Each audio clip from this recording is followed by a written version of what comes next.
Okay, so the last method under the allowance method is the percentage of accounts receivable. So this is similar to the aging of AR. So again, this is a balance sheet based method because we're using the accounts receivable balance and we're calculating the allowance for doubtful accounts at a point in time. Both balance sheet accounts, so also known as a balance sheet method.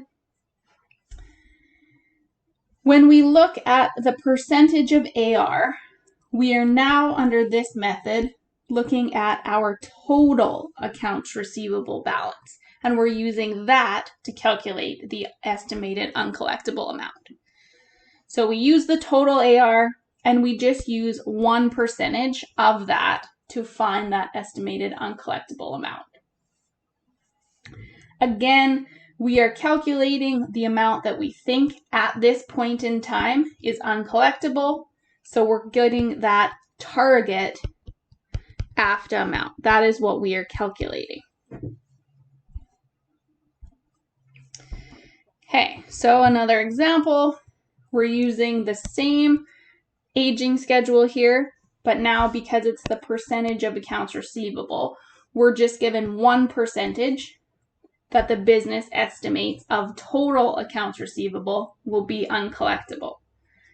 So when you're using percentage of AR, you just use the total AR. So we take our 100,000 that's outstanding, multiply that by 5%, and the estimated uncollectible amount is $5,000. So again, this 5,000 equals the estimated uncollectible amount. And where do we record that, or what account do we use to show the estimated uncollectible amount?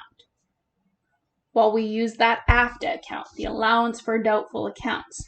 So this 5,000 equals the AFTA balance target. So this is what we want sitting there, netting against the $100,000 AR to get that net or that carrying amount.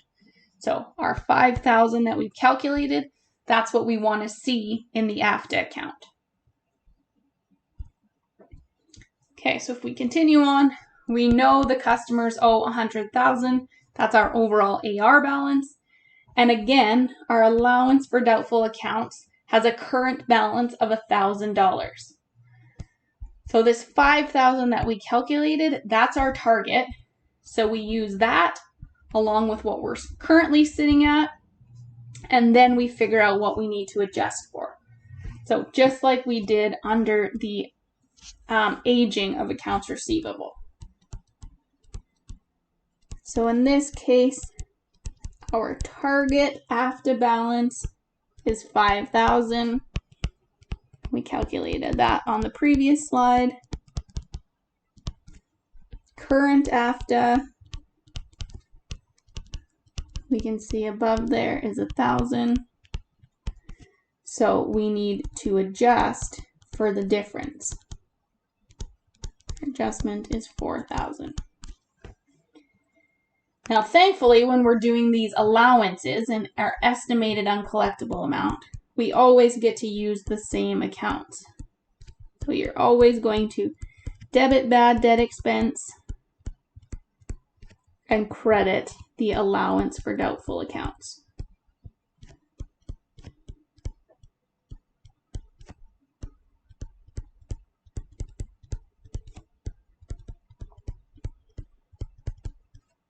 And now we need to use the $4,000 that we figured as our adjustment. So the accounts will stay the same when you're booking under the different allowance methods, but it's the dollar value that will change based on the method you're using. Okay, so we can look at our T accounts and what we would see on the balance sheet at this December 31st date. So on the balance sheet side, our accounts receivable still at 100,000 because that's the actual balance in that subledger account and ledger account. And our AFTA was at 1,000. We booked the additional 4,000. So the ending balance here is the 5,000, which again, this is the target that we calculated. So this is what we wanted to see. It shows us that we adjusted correctly in our journal entry. Now on the balance sheet, you should be able to do this part on your own now. Looks the same. We start with our total AR. We subtract the AFTA. So in this case, it's 5,000. And we're getting down to our net AR here of 95,000. And again, this may be referred to as the carrying value of AR.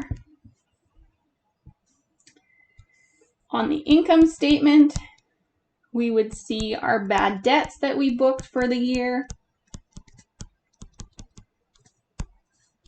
So that to account the bad debt amount comes from our journal entry.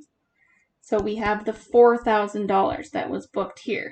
So that is our bad debt expense for this year. So again, knowing that you're not calculating bad debt when you use the percentage of AR that we did here, we're calculating AFTA. Our bad debt expense, we need to take into account the balance, and that is our expense amount. Okay, so now it's time to do some practice. I've made a note below this video, so check that out. You can go practice a couple questions on your own, and then I'll have video solutions.